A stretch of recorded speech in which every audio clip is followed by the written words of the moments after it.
cái câu mà á, nó giàu lắm.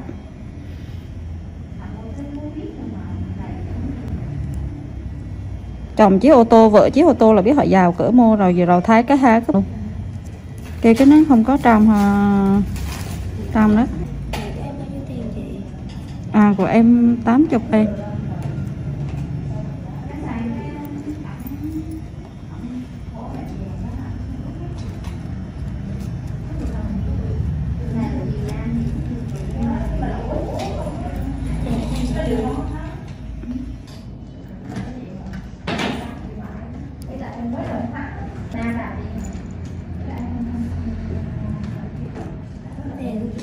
Rồi chị cảm ơn mấy ngày.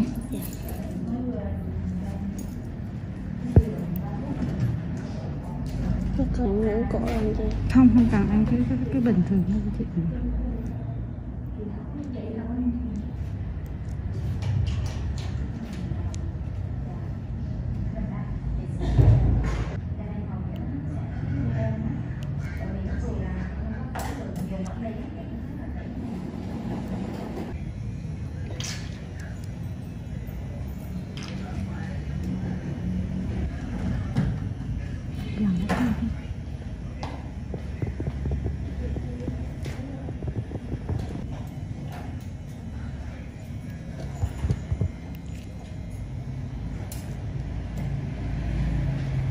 Chị khó xíu nghe.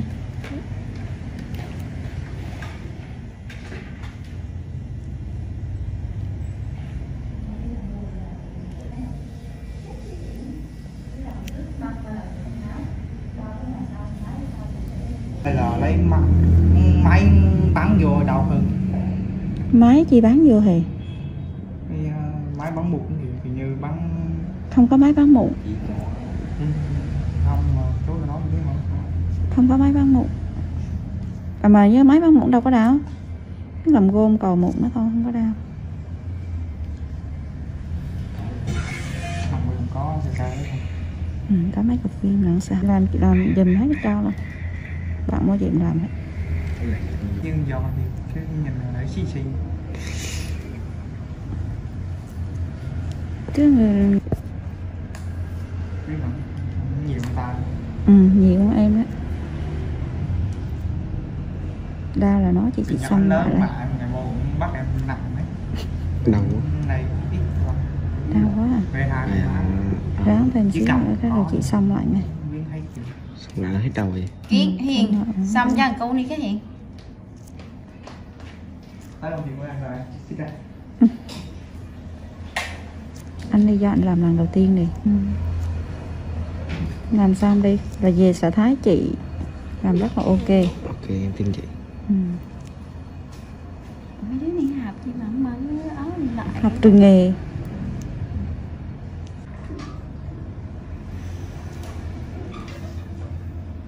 Thế là chị làm cách. Hồi nãy em hỏi mà chị tặng có chị chưa trả lời được đó.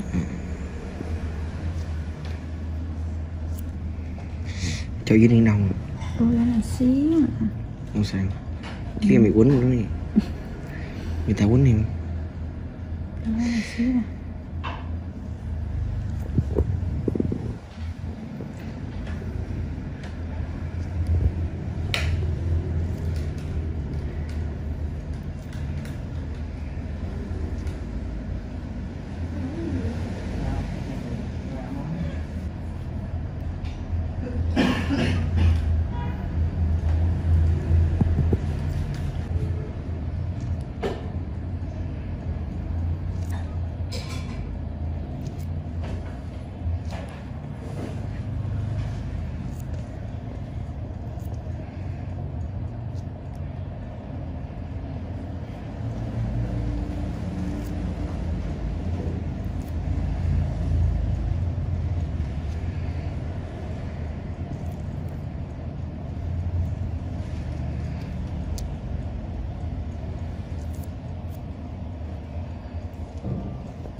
Mấy đứa nhỏ này sẽ hơi lao hơn chút đó Hạnh.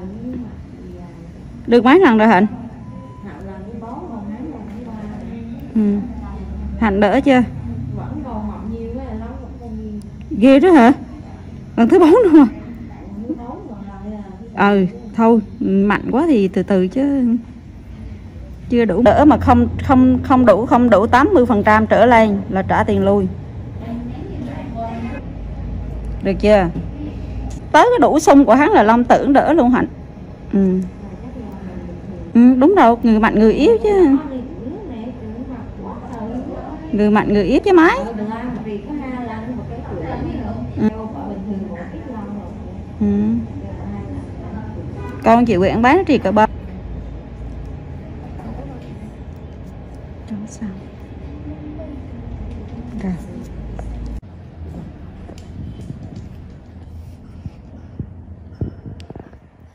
Dạ phê hả? Đâu ra? Không ơi, phê với Yến. Không nói chuyện đây nghe. Còn em là không được nói. Chị làm nhẹ nhàng cho.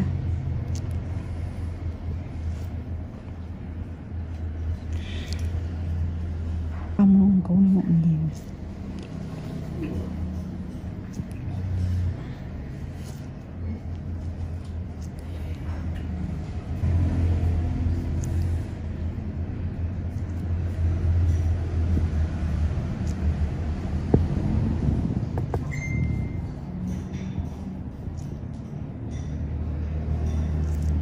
Hai mươi cái cảm thấy có xí xí vậy. 20 bông. 20 bông. Thì cái nhìn trên mặt thấy dễ chứ nhìn nào đã thấy khó. Không có dễ là phải nghề ấy. Tụi em cũng hay xem video nặng mụn lắm hả? Nhưng có chị. Ừ. Chào em sẽ được xem 9 video của em. Có là thường hay mà em có coi Ừ. em coi cái mà. Mẹ em xem hả? Dạ. Mẹ em xem mà chị mẹ em đè em ra nặng rồi đúng không? Không mà em chắc là cũng làm nền nhưng mà vì mà em mới đi xăm môi với xăm lông mày rồi. Đó hả? Thì bạn làm spa thì Ừ. trong bên spa này khoa nó cũng làm. Ừ.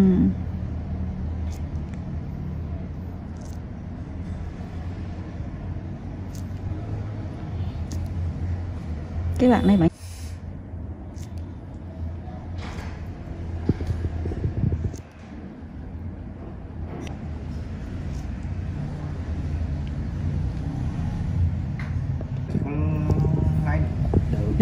được chứ, đã làm nghề rồi là làm chỗ của mình cũng làm được hết rồi đó.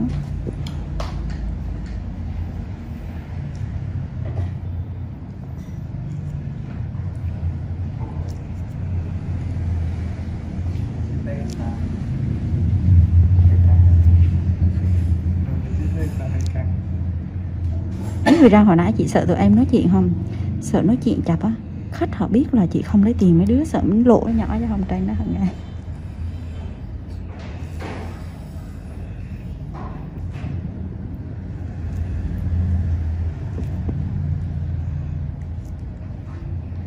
Cầm máy liên tục cái chuyện của mày không vậy?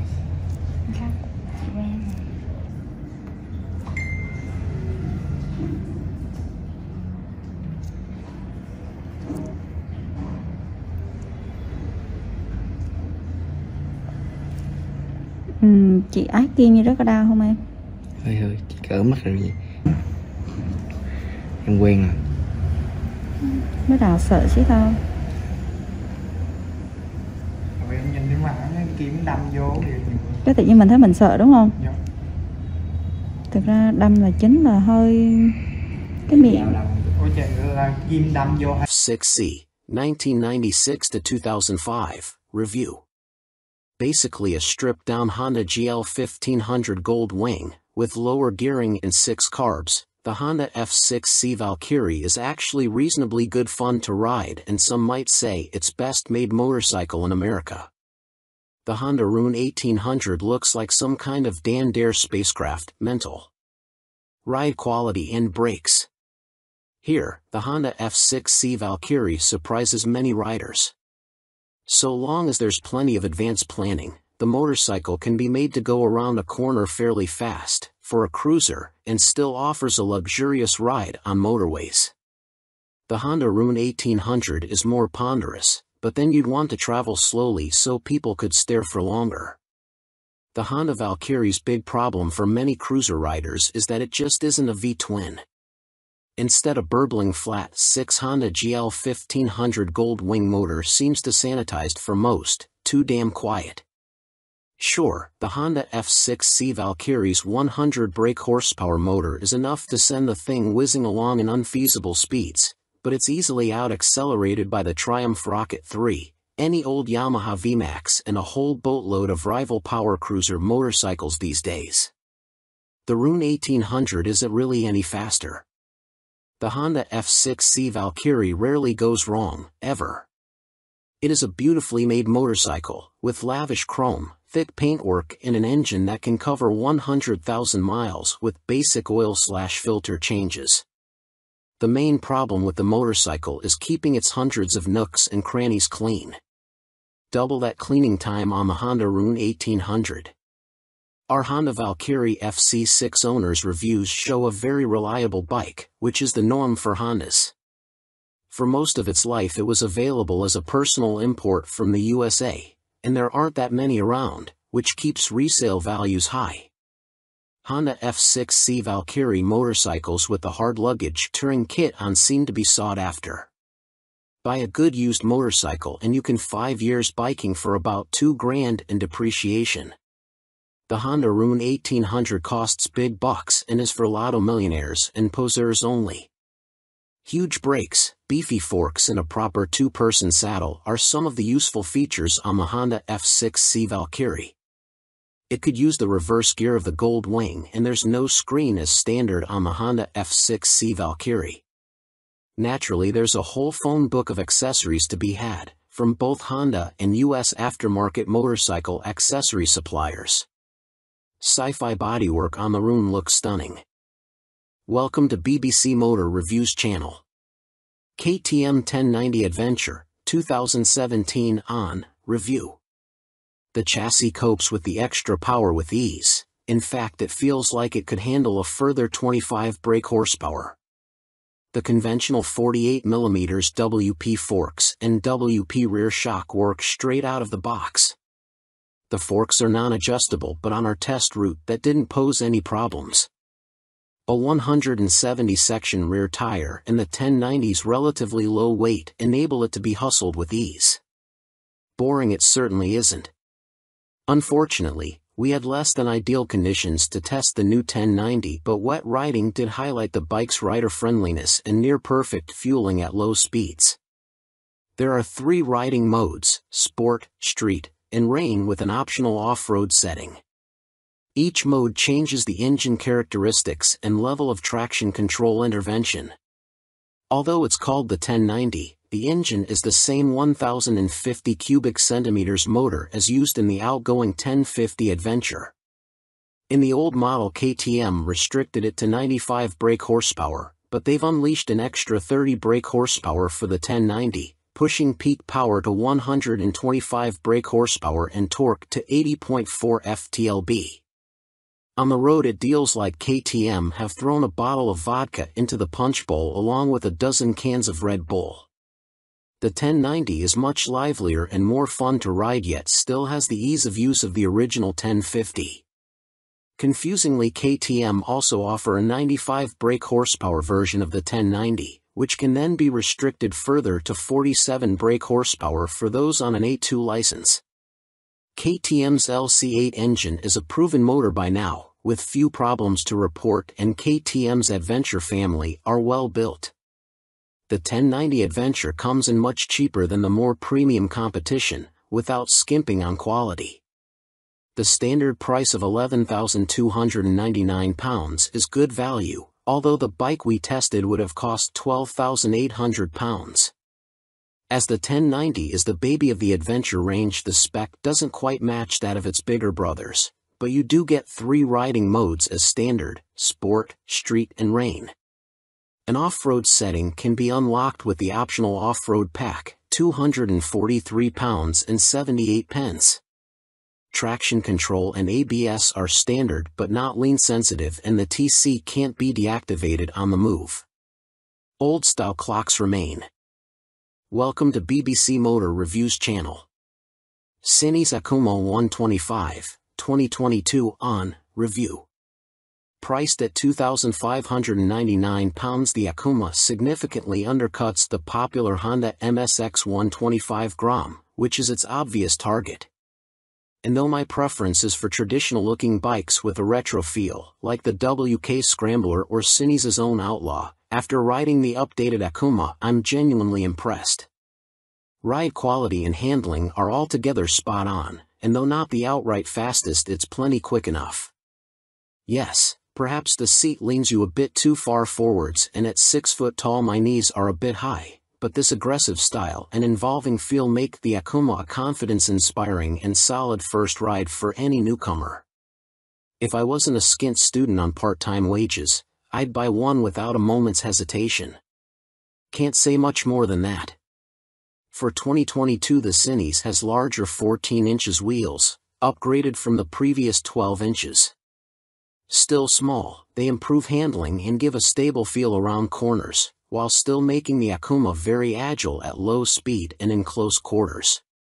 The handling is smooth too, thanks to the suspension and low center of gravity, and with the seat pushing you forwards you can really feel every inch the bike.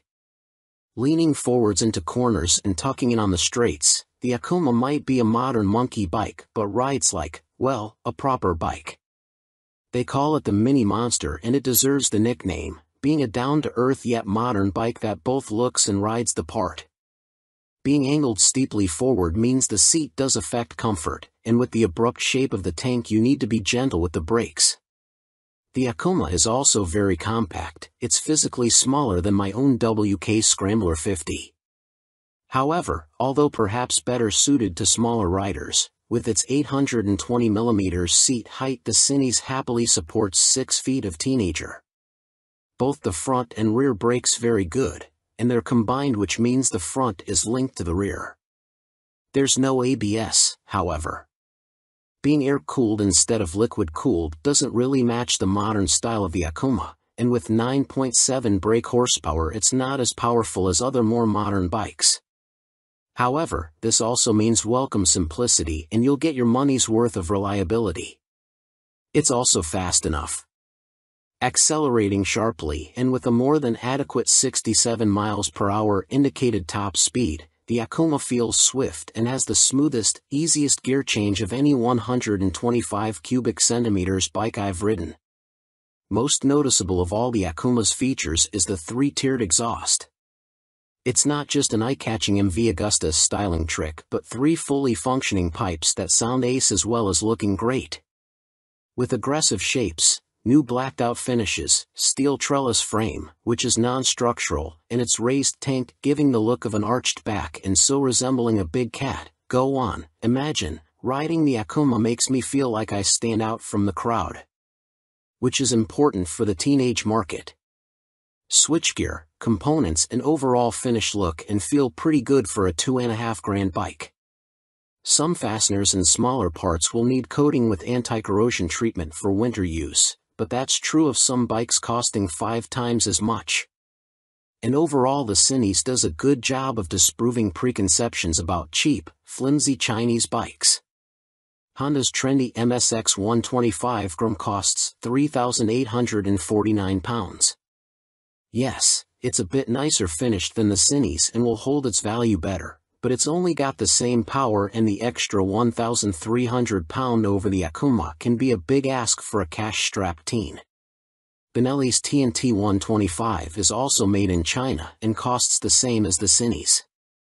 It's got a couple of horses more and a neat-looking trellis frame, but it's also a tad gaudy and in your face.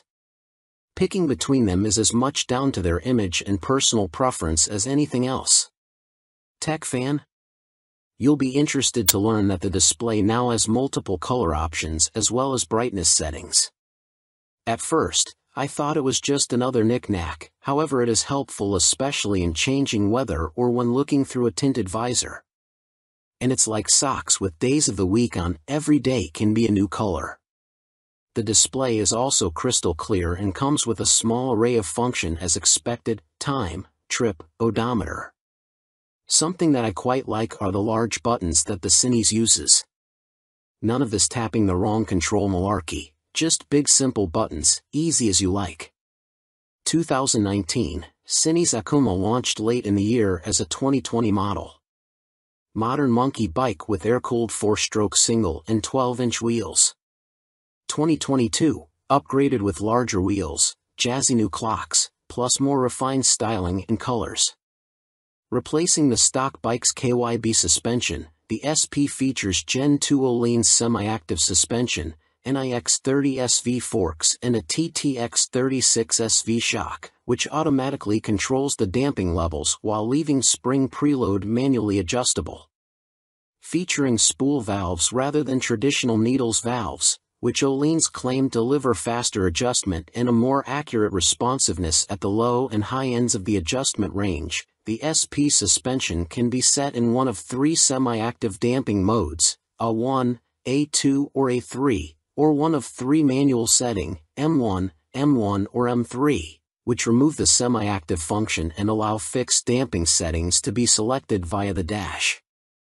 An incredibly impressive system, the semi-active suspension responds to undulations in the road surface instantly, smoothing them out and making the SP feel like it is gliding over the bumps.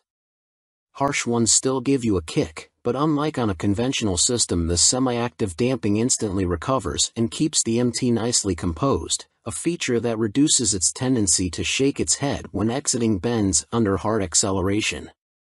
On the UK's roads, A2 is the best option for bumpy B roads where A1 suits fast, smoother road better, and A3 is more for straight-line cruising, as when the pace ups it feels a bit soft at the rear end. And the SP's brakes are better too. Fitting braided steel lines can make a bike's brakes feel horribly dead at the lever as they lack rubber lines comforting initial squish. However, on the SP there is still enough feel to allow you to apply small amounts of pressure accurately via the new Brembo Radial Master cylinder. They don't scream race bike and aren't as fierce in their bite as some rivals' setups, but are fine for use on the road, and it is great to see the SP and stock MT now featuring cornering ABS thanks to the addition of an IMU in this latest generation. Good and bad news with the new Euro 5 compliant engine. Starting with the good, thanks to the revised fuel injection system, the throttle response is now smooth. In B mode, A mode is still a bit too aggressive for road use, and the crossplane's enhanced mid-range surge of power is staggering, as is the wonderful offbeat sound, which has been tuned through a new intake system and feel. But despite lengthening its gearing, the MT remains a noticeably thirsty bike and recorded 41 miles per gallon on our test ride, which is what Yamaha claim, but still equates to a range of just 155 miles until the 17-liter tank is empty. If you opt for the SP, alongside the Öhlins suspension you gain braided steel brake lines as standard, as well as a 3-piece belly cowl, black bars and levers, and a stitched seat. Unlike the stock bike, which comes in 3 color options, cyan, blue and black, the SP is only available in Icon Performance, and it also features a polished metal finish on its swing arm where the stock bike has a black painted one. Everything else, including the engine and electronics package, is identical between the 2 MT10 models, which is good news for MT10 owners but a bit disappointing for SP owners who may feel like they deserve something extra to brag about aside from suspension. Which brings up the question of price.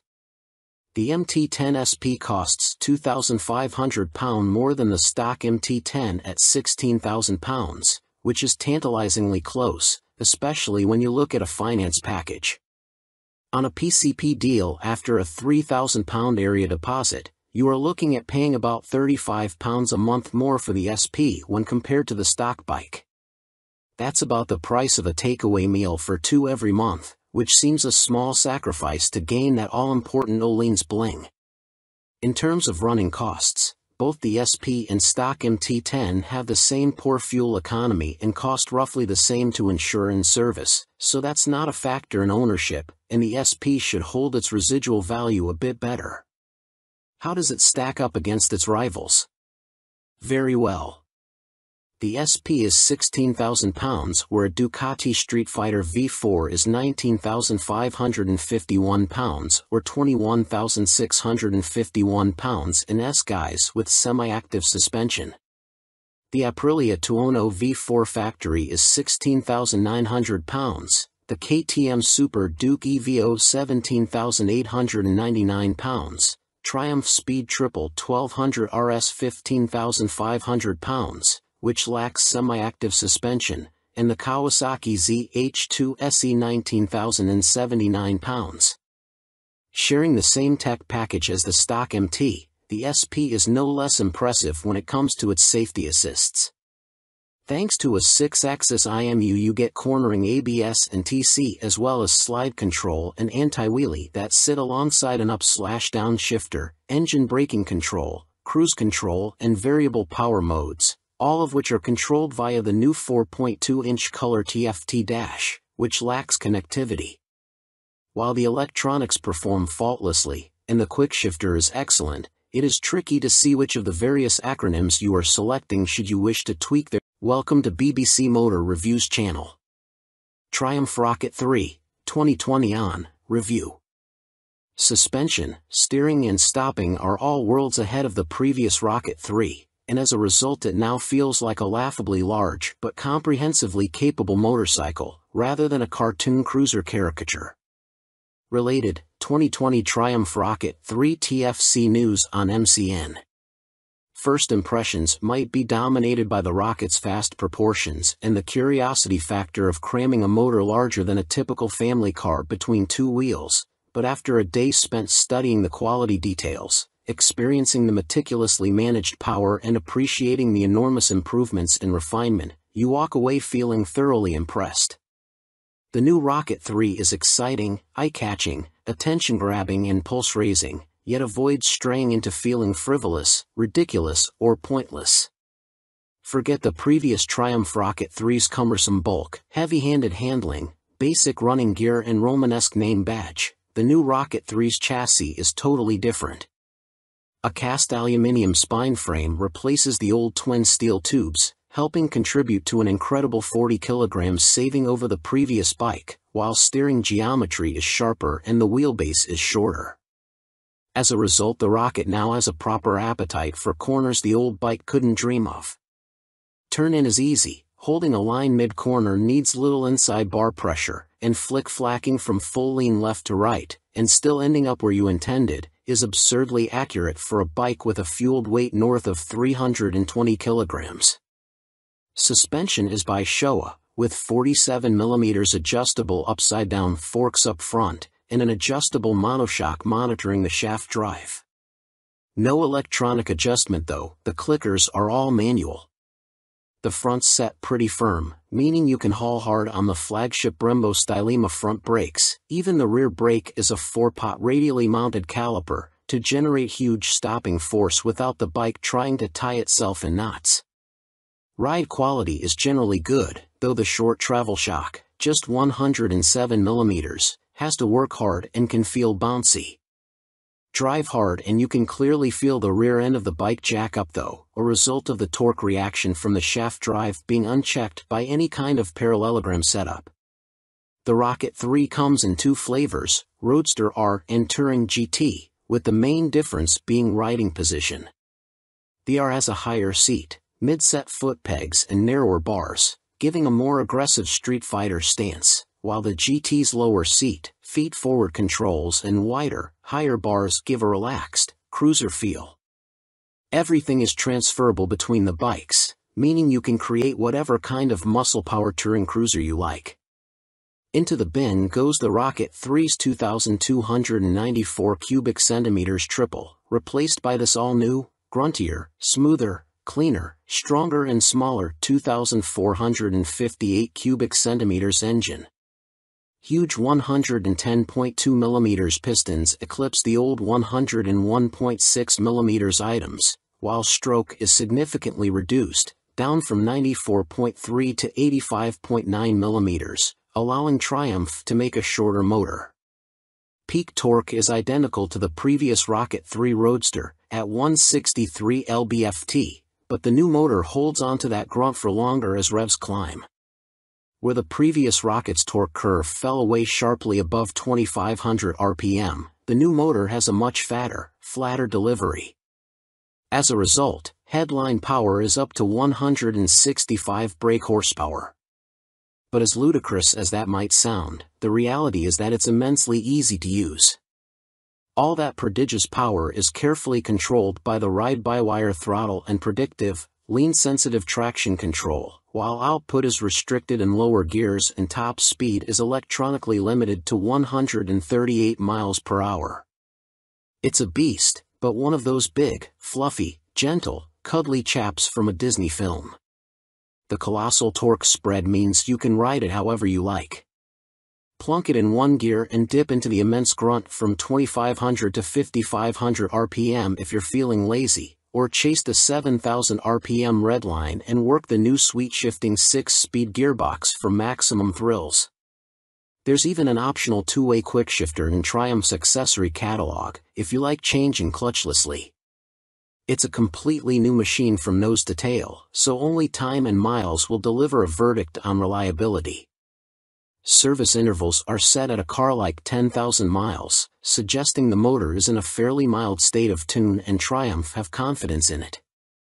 Looking over the bike in the metal, everything appears high quality, as you'd expect for 20,000 pounds.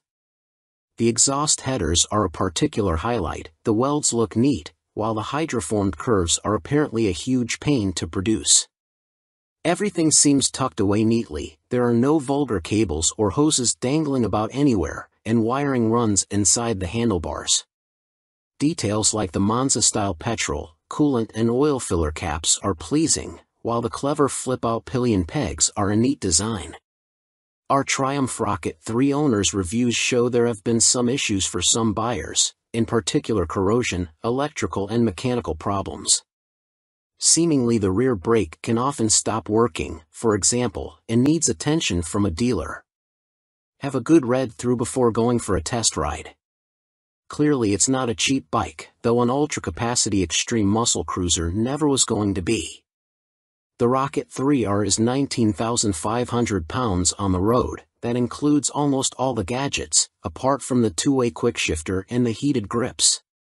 The GT version, which includes the heated grips, a fly screen and a pillion backrest, is 20,200 pounds. Both are roughly on a par with Ducati's Diavel 1260S, 20,041 pounds. A Harley-Davidson Fat Bob 114 starts at 15,825 pounds, but doesn't have a fraction of the Triumph's tech, torque, pose or poise. If you want to go properly left field, a Moto Guzzi MGX21 is 19,999 pounds. Running costs probably won't be any kinder on the wallet. Triumph claimed the motor returns 41 miles per gallon, but our test ride suggests it's closer to 35 miles per gallon. That 240 section, 16-inch rear tire isn't cheap either. Picking the bike up in March, I have had a headlight replaced under warranty, main beam sticking on, and the second which has really put me off was the rear brake losing all braking power. It has been back to my dealer who changed the fluid for a better one but was told that Triumph know there is an issue and they are working on it. I thought anything to do with brakes on a 163 pounds of torque monster would be the #1 agenda. First service only. The fuel economy is not bad so far, 43 to 45 miles per gallon. That is with occasional spirited riding thrown in. 2 stars is because after 6 months I was offered 13,500 pounds from the dealer to buy it back. Even WBAB offered considerably more, so not much faith in the brand and will likely be going back to BMW. Equipment. The Brembo brakes are top-notch. The stopping power and feel is superb, the ride comfort is less so. I am a big old guy and no matter how I try to adjust the rear suspension, the ride is harsh on anything but smooth tarmac. The roads in Herefordshire where I live are amongst the worst in the UK and backache sets in after about 2 hours. I have purchased an Airhawk DS seat pad which has transformed the comfort, but it's still not all day comfy like my old Rocket. The tank is so wide you have to ride legs apart, which at motorway speeds the wind blast makes your hips ache trying to keep tucked in. In the end, I made and fitted a pair of Perspex front fork air deflectors to solve the discomfort. I didn't go for the quick shifter or the navigation package, as for me they don't offer much in the way of the overall riding experience. The TFT display is good, but on some settings it is too fussy and hard to read. I opt for the screen that shows speed, revs, gear selection and fuel status. That's enough for me. There are a few niggles with this bike that could be better. The original screen doesn't give much wind protection and the rear hugger design is total crap. In the rain you get covered in road crud halfway up your back. I bought an aftermarket hugger which left some wiring exposed, so I ended up fitting this over the top of the original hugger. Problem solved. I purchased the accessory panniers and rear rack to give the bike some touring capability. These panniers are okay, but are quite small and are not as rigid as I would have liked. The optional rear rack is stated as only good for 3 kilograms, which means fitting my fully loaded Kuryakyn Grand Tour bag on the rear may be more than it can withstand. Guess I will soon find out, as there is little room on the pillion seat. One of the best design features on this bike are the fold-away pillion foot pegs and the folding pannier mounts. If anyone is thinking about buying this bike for some serious touring, then you will need a few aftermarket bits to iron out its touring limitations. Welcome to BBC Motor Reviews channel. Yamaha Fazer 600, 1998 to 2004, Review and Used Buying Guide. Related, Easy Fit Kit turns Yamaha Fazer 600 into retro race rep. In fact, since Yamaha stopped the FZS 600 Fazer's production in 2003, it has taken them until the launch of the Tracer 700 to replicate the Fazer's magic formula. However, in 1999 the Yamaha Fazer 600 was the best-selling bike in its class, and by 2002 the firm had sold over 83,000 units. There's a reason the Yamaha Fazer has such a strong following. As soon as its wheels start to turn you are right at home. It is ease personified, and most of this warm feeling comes from the wonderful motor. With the Fazer, Yamaha got the basics right, and that's what makes it such a great bike. The tank range is long, the seat comfortable, the fairing effective, the brake sharp and the motor strong in the mid-range and extremely reliable. The suspension may be a bit baggy, but if that's the Yamaha Fazer's only real fault 22 years after it was launched, then that's not bad going. Useful Yamaha Fazer 600 specialists include www.foc-u.co.uk and YamahaClub.com. Read on for our full used buying guide. Ride quality and brakes. Launch impressions. When you push the Yamaha Fazer 600 to the limit, which is easy with those blue dot or one brakes up front, it dives a little bit and loads up the front end. It waggles a bit, but the handling is generally confidence-inspiring, and if you take it steady you could ride to Budapest on a Yamaha FZS 600 Fazer and feel no severe aches or pains. Yamaha Fazer 600, what does it ride like now? With limited suspension adjustment, post-2000 models have variable damping in their forks. The Yamaha Fazer is a bit wobbly in the corners, and the Sumitomo calipers shared with the R1 quickly overwhelm the forks when you brake hard. But where on some bikes this is an annoyance, on the Fazer it makes you giggle and adds to the amusement factor. There's just under 100 brake horsepower in the Yamaha FZS 600 Fazer's detuned Thundercat 600 cubic centimeters, 4-cylinder engine, and that's plenty for backroad fun, as well as motorway commuting if needs be. The Yamaha FZS 600 Fazer delivers its power in a wide spread, and the 6-speed gearbox is there if you feel like playing tag with sports bikes. Yamaha Fazer 600, what's the drivetrain like now? The inline-4 is beautifully smooth and has that lovely mid-range pull you get with an old long-stroke unit. It's not revvy or buzzy like the FZ6's engine, it's just silky smooth and full of drive. The gearbox may be showing its age, the linkage is notoriously sloppy when worn, but it clunks into gear with a reassuringly solid feel, and the bike is more than happy to break the national speed limit when asked. The Yamaha Phaser is a fairly well-made motorcycle, and except for the black painted downpipes rotting away, or the brake calipers seizing up, the Yamaha Phaser doesn't suffer big problems. It can rack up very high miles with regular servicing. Apart from its thirst for fuel, it would make a great dispatcher's motorcycle. Yamaha Phaser 600 reliability. We've got a whopping 52 Yamaha Phaser 600 owners reviews on the site, and the bike scores 4.6 stars out of 5 overall, with the same score for build quality and reliability. This is an incredibly high score, meaning it's safe to say you can depend on the Phaser 600. Minor issues include the Phaser lacking more modern equipment such as more electronics, but this is an old bike now. You can't expect the world. Its value more than matches its spec. Yamaha Phaser 600 common problems. Early ignition barrels aren't very strong. Check it works smoothly and that the ignition key works the fuel cap and seat lock. The headlight bracket bends if the bike is in an accident and few people replace it, so always check the fairing looks square on the bike. The steel swing arm can trap water and rot around the chain adjusters, so inspect this area well for any obvious rust damage. The Phaser has a 110/70 front tire, and as a result tire choice is limited. You can fit a 120/70, but this can interfere with the mudguard. Yamaha Phaser 600, a mechanic's take. By Chris Spinks, Chief Instructor, Metropolis Training School. The key factor when buying a used FCS 600 Phaser is seeing if it goes into second gear. First gear on the Phaser is quite short, and the jump to second puts a lot of strain on the gearbox. This can cause the second gear selector fork to bend, and that leads to a really stiff change and eventually a broken gearbox.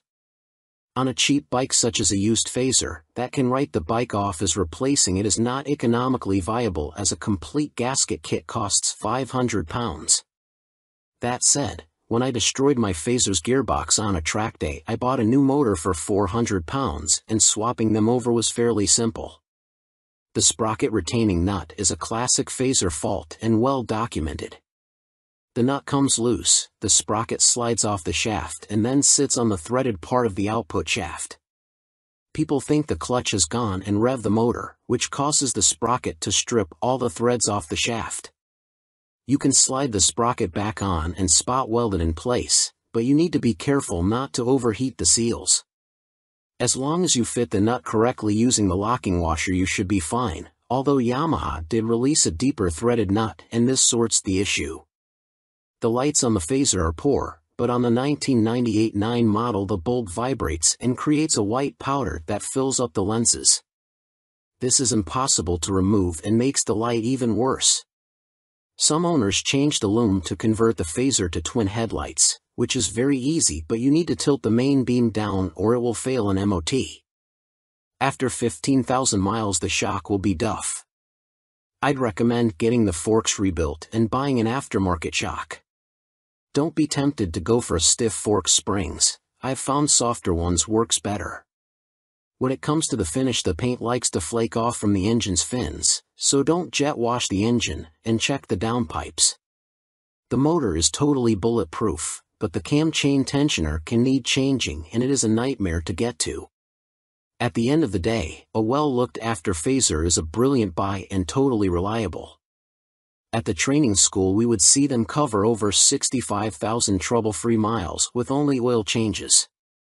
Extrema Makeover, Aprilia put the RS660 on a diet for a limited edition focused model.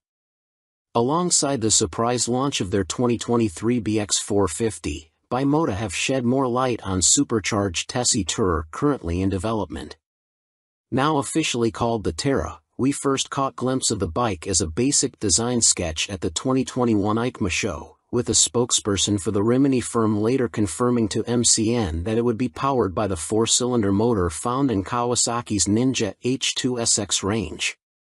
Never before have Bimota been present in this market segment, Bimota COO, Pierluigi Marconi, said in a statement. No one has this much fun and function in one package. The Terra is an attention grabber that will act like a halo for Bimota by attracting further consumer attention to our impressive vehicle lineup, he continued. Although details remain scarce, Bimota have gone into some depth on the new steering system, which sits diagonally between a front subframe and the front wheel. There are no front forks like a conventional motorcycle, which should aid front-end stability and the ability to trail brake into a corner. This is because braking forces are kept away from the front suspension, leaving it free to deal with bumps in the road. These systems can reduce front-end feel though. Until now, Tessies were only made for the sports segment. Marconi told MCN at EICMA 2021, "We'd like to put the Tessie name to adventurers, tours, and bikes like that. Our philosophy is to have two lines of bikes," he added. One is the Tessie line and one is for more traditional models. We like to follow the two concepts, because although a Tessie chassis has a lot of advantages, for some riders it is still too much of a novelty. Alongside the funny front end, Bimota have also confirmed that the Terra will receive semi-active suspension developed in partnership with Marzocchi. The ride height can also be adjusted either manually or electronically by 30 mm. Also expect to find 5-spoke forged alloy wheels too, which should help to keep unsprung mass down. It went from first sketch to full-size model in few months using computer-aided design, Marconi continued. You ride some bikes because you have to, but you ride these Bimota because you want to. Terra will appeal to enthusiasts of all ages because the design draws you in, and the performance keeps you there. Superior performance, BROF Step Up Aston Martin partnership with more powerful AMB 001 Pro. Luxury boutique brand BROF Superior have once again teamed up with supercar experts Aston Martin to create yet another outrageous, limited-run track day machine. The AMB 001 Pro made its debut at the EICMA trade show in Milan and follows in the footsteps of the first-generation €98,000 AMB 001, which entered the public consciousness back in autumn 2019 and has since sold out. The standard track-only 001 features a turbocharged 997 cubic centimeters liquid-cooled V-twin engine that sits as a stressed member in the chassis. The 175 kilograms, dry, Pro uses a CNC machine version of this unit as a stressed member with a claimed 25% increase in power to 221.9 brake horsepower. There's also carbon fiber bodywork said to be inspired by Aston Martin's 1,000 brake horsepower Cosworth-built 6.5-liter V12 Valkyrie AMR Pro hypercar. The success of its predecessor, coupled with the incredible Aston Martin Valkyrie AMR Pro, inspired us to get together again to create a new superbike, one that we know will excite our customers, BROF Superior CEO Thierry Henriette said. We are particularly proud of the new engine type, with a crankcase fully machined from solid billet aluminium, which is a unique feature for a production motorcycle. With the marked increase in power, this takes AMB 001 Pro into the hyperbike sector. Machined from AL 5000 solid billet aluminium alloy, the uprated motor also gets a new cylinder design, with wet cylinder liners for greater cooling, which should help with the longevity over prolonged hard use. Limited to 88 units in total, the Pro will not be homologated for the road and will be built by hand at the BROF factory in Toulouse, France. Orders are now being taken, with the first deliveries expected in the final quarter of 2023. The bike shown at EICMA was a prototype. It's a beautifully simple formula.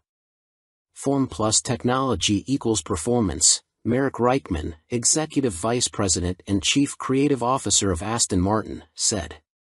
We've achieved this fluidity again with BROF Superior for those who desire a track superbike like none other. The rider is part of this moving sculpture and will literally feel as though they are part of the track when laying atop the AMB 001 Pro. But it's not all about engine performance. A quick glance at the side profile of the Pro reveals more extreme bodywork, with a more pronounced tail, winglets, and a rear carbon disc wheel design. There's still next to no front wind protection though, which could be unpleasant at speed and take away from the riding experience. Gone is the underslung exhaust exit from the standard 001 too, with a single pipe on the right side of the bike protruding above the fat 200 section rear tire and shark-like arrow wing. In a nod to Aston Martin's racing success, the 001 Pro features a striking jade green livery, with a blacked-out motor and suspension. This suspension system comes in the form of a front double wishbone setup adjustable for preload and rebound, plus a rebound and preload adjustable monoshock. Naked Ambition, CF Moto unveil NKC22 concept. CF Moto weren't short of new bikes to show us at the EICMA trade show in Milan, including this naked roadster concept called the NKC22.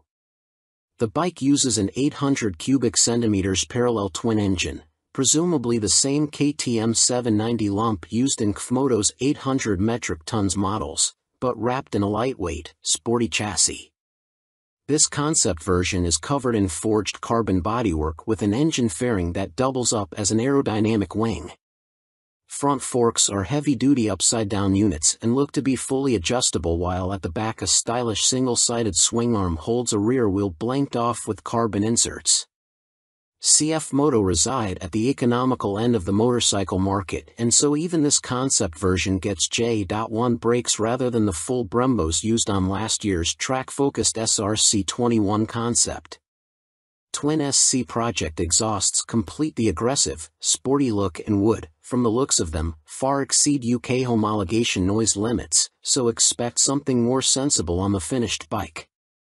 The M button on the left switchgear and the word Street on the bottom of the TFT dash display suggest that a selection of rider modes is available with up and down buttons for cruise control also included. And the telltale phone symbol elsewhere on the screen means there's smartphone connectivity, too. CF Moto reside at the economical end of the motorcycle market, and so even this concept version gets J.1 brakes rather than the full Brembos used on last year's track-focused SRC21 concept. Twin SC Project exhausts complete the aggressive, sporty look and would, from the looks of them, far exceed UK homologation noise limits, so expect something more sensible on the finished bike. The M button on the left switchgear and the word Street on the bottom of the TFT dash display suggest that a selection of rider modes is available with up and down buttons for cruise control also included. And the telltale phone symbol elsewhere on the screen means there's smartphone connectivity, too. Naked Ambition, CF Moto unveil NKC22 concept. CF Moto weren't short of new bikes to show us at the EICMA trade show in Milan, including this naked roadster concept called the NKC22. The bike uses an 800 cubic centimeters parallel twin engine, presumably the same KTM 790 lump used in Kfmoto's 800 metric tons models, but wrapped in a lightweight, sporty chassis. This concept version is covered in forged carbon bodywork with an engine fairing that doubles up as an aerodynamic wing. Front forks are heavy-duty upside-down units and look to be fully adjustable, while at the back a stylish single-sided swing arm holds a rear wheel blanked off with carbon inserts. CF Moto reside at the economical end of the motorcycle market, and so even this concept version gets J.1 brakes rather than the full Brembos used on last year's track-focused SRC21 concept. Twin SC Project exhausts complete the aggressive, sporty look and would, from the looks of them, far exceed UK homologation noise limits, so expect something more sensible on the finished bike. The M button on the left switchgear and the word Street on the bottom of the TFT dash display suggest that a selection of rider modes is available with up and down buttons for cruise control also included. And the telltale phone symbol elsewhere on the screen means there's smartphone connectivity, too. CF Moto reside at the economical end of the motorcycle market, and so even this concept version gets J.1 brakes rather than the full Brembos used on last year's track-focused SRC21 concept. Twin SC Project exhausts complete the aggressive, sporty look and would, from the looks of them, far exceed UK homologation noise limits, so expect something more sensible on the finished bike. The M button on the left switchgear and the word Street on the bottom of the TFT dash display suggest that a selection of rider modes is available with up and down buttons for cruise control also included. And and the telltale phone symbol elsewhere on the screen means there's smartphone connectivity, too. Fantic released their first twin, the Caballero 700 Scrambler. Fantic has revealed their first modern-era twin-cylinder machine with a 700 cubic centimeters scrambler joining their Caballero range. Fantic are making the most of their partnership with Yamaha, announced at the beginning of 2021, as the bike uses the 689 cubic centimeters, liquid-cooled Euro 5 engine seen in the MT-07, Tenere 700 and R7. There has been no retuning of the CP2 twin either, as Fantic claim the Caballero will hit the showrooms in April next year, boasting 75 brake horsepower and around 50 lb-ft of torque, identical to the R7 and considerably more than the 40 brake horsepower and 31 lb-ft of torque of the Caballero 500 Scrambler.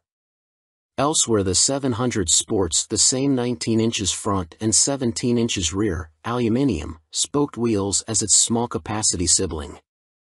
The engine sits in a single backbone-style frame made from CRMO steel attached to an aluminium swing arm, giving it a wheelbase of 1,460 mm, 35 mm longer than the 500 version. One of the most immediately obvious differences between the two capacity scramblers is the exhaust system. The new 2-into-1-into-2 setup runs under the engine, over the swing arm to exit in roughly the same position. Both machines have a seat height of around 830 mm. Connecting frame to wheel will be a 45 mm upside-down fork made by VRM Marzocchi. The Italian manufacturer also supplies the rear monoshock with preload adjustment. Brembo is the manufacturer of choice for the calipers, with a 4-piston unit gripping the 330 mm front disc and a 2-piston, 245 mm setup on the rear. In another first for Fantic, cornering ABS will be standard on the 700. The system will sense the bike's lean angle and fine-tune the braking response accordingly. Traction control also makes its debut to the Fantic lineup, with both rider aids and 3 rider modes, road, off-road and custom, manipulated via a 3.5 inches TFT display with Bluetooth connectivity. A 14-liter fuel tank may be a little on the small side, although the claimed 180 kilograms curb weight should prove competitive when it comes to commuting or a bit of backlane scratching. An expected price tag of around £9,000 may put some off, although stylish looks, proven engine and handling potential could tempt many. Stuart Prestige. By Stuart Prestige. All-weather rider with a penchant for long tours and hours in the saddle. You may also like.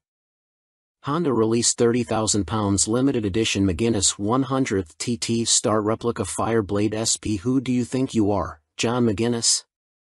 Well, now you really can live out your TT fantasies, as Honda reveal they will build 30 examples of this CBR 1000RR Fireblade SP John McGuinness 100th TT Start replica edition in celebration of the road racing legend's phenomenal accomplishments on the island.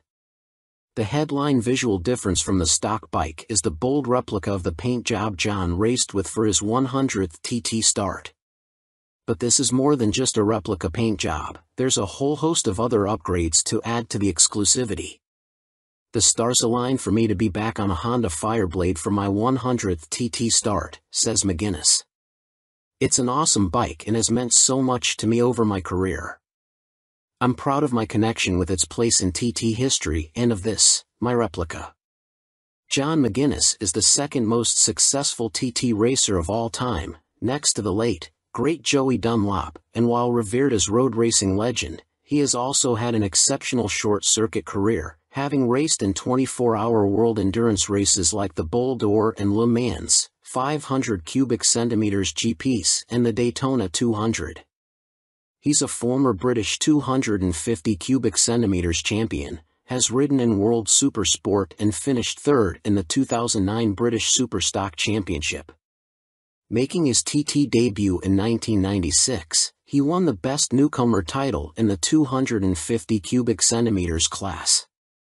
3 years later, he took his first win, the 250 cubic centimeters lightweight TT. Over the ensuing 2 decades, 1999 to 2019, he has accumulated an incredible 47 podiums and 23 TT wins, as well as being the first to break the 130 miles per hour lap barrier on a Honda Fireblade, no less. So, what do you get for your 30,000 pounds? In addition to the already high spec of the CBR 1000RR Fireblade SP which underpins the replica, the limited edition blade gets a full replica paint job incorporating gold detailing and a film strip showing all of John's TT starts on Hondas. Unsurprisingly, this is where it deviates from his actual race bike, which also pictured his TTs on other manufacturers' bikes, and 100th start sponsor logos. There are gold wheel stripes, an individually numbered plaque on the headstock, genuine Honda carbon fiber front mudguard and carbon rear hugger, or rear seat cowl and tall screen, and Metzeler Racetech RR tires. On startup there's a ring of fire screen animation as the display loads, and 30th anniversary logos on the smart key and laser engraved on the Akrapovic muffler, marking the machine's special place in Honda history. And to cap it all, there's John's signature on the airbox cover. Honda are even offering the opportunity for a personal handover from John McGuinness MBE himself, at Honda Racing UK in Louth. If that's not enough, you'll also get a custom Fireblade garage mat, genuine Honda accessories indoor bike cover, 3D laser engraved crystal featuring a design of the John McGuinness 100th start replica. All inquiries and orders for the John McGuinness CBR 1000RR Fireblade SP 100th start replica are to be via the Honda dealer network, and if you want to see one in the flesh, it will be on display on the Honda stand throughout Motorcycle Live at the NEC from November 19th to 27th. Fantic released their first twin, the Caballero 700 Scrambler. Fantic has revealed their first modern-era twin-cylinder machine with a 700 cubic centimeters scrambler joining their Caballero range. Fantic are making the most of their partnership with Yamaha, announced at the beginning of 2021, as the bike uses the 689 cubic centimeters, liquid-cooled Euro 5 engine seen in the MT-07, Tenere 700 and R7. There has been no retuning of the CP2 twin either, as Fantic claim the Caballero will hit the showrooms in April next year, boasting 75 brake horsepower and around 50 lb.ft of torque, identical to the R7 and considerably more than the 40 brake horsepower and 31 lb.ft of torque of the Caballero 500 Scrambler. Elsewhere the 700 sports the same 19 inches front and 17 inches rear, aluminium, spoked wheels as its small capacity sibling. The engine sits in a single backbone-style frame made from CRMO steel attached to an aluminium swing arm, giving it a wheelbase of 1,460 mm, 35 mm longer than the 500 version. One of the most immediately obvious differences between the two capacity scramblers is the exhaust system. The new 2-into-1-into-2 setup runs under the engine, over the swing arm to exit in roughly the same position. Both machines have a seat height of around 830 mm. Connecting frame to wheel will be a 45 mm upside-down fork made by VRM Marzocchi. The Italian manufacturer also supplies the rear monoshock with preload adjustment. Brembo is the manufacturer of choice for the calipers, with a 4-piston unit gripping the 330 mm front disc and a 2-piston, 245 mm setup on the rear. In another first for Fantic, cornering ABS will be standard on the 700. The system will sense the bike's lean angle and fine-tune the braking response accordingly. Traction control also makes its debut to the Fantic lineup, with both rider aids and 3 rider modes, road, off-road and custom, manipulated via a 3.5 inches TFT display with Bluetooth connectivity. A 14-liter fuel tank may be a little on the small side, although the claimed 180 kilograms curb weight should prove competitive when it comes to commuting or a bit of back lane scratching.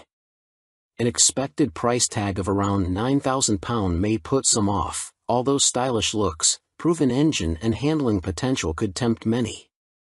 Stuart Prestige. By Stuart Prestige. all-weather rider with a penchant for long tours and hours in the saddle. You may also like 70s Superbike Stunner, MV Agusta Super Veloce 1000 Serie Oro.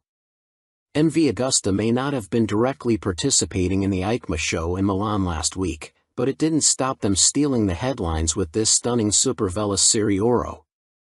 The carbon-clad superbike uses the Brute Ale 1000RR as a base, meaning the same 998 cubic centimeters inline-4 producing a claimed 209.1 brake horsepower with a race kit installed. Inside this motor, you'll find a countershaft that rotates at twice the speed of the primary drive shaft with the aim of reducing vibrations and promoting faster cornering. You also get the same frame and single-sided swing arm, but now clad in carbon fiber bodywork inspired by MV's 1972 500 GP Racer. Sitting alongside the smaller, 3-cylinder Super Veloce 800, the Serie Oro is planned to hit dealers in the middle of next year at a price of approximately £50,000. In total, 40 elements of the bike are finished in carbon fiber, including a set of winglets that MV claim produce 39.2 kilograms of downforce at 199 miles per hour. You also get carbon fiber disc brake covers, which attempt to pay tribute to the drum brakes of old whilst also cooling the calipers, essential on a bike capable of such high speeds. MV Agusta also claim the design allows air to flow around the brakes towards the coolant and oil radiators for better temperature control. There are air vents along the carbon fairings, too. Despite the superbike credentials, the Serie Oro has deliberately been made more comfortable and less extreme than traditional circuit stars, and it features electronically adjustable Öhlins NIX forks for a high-quality ride.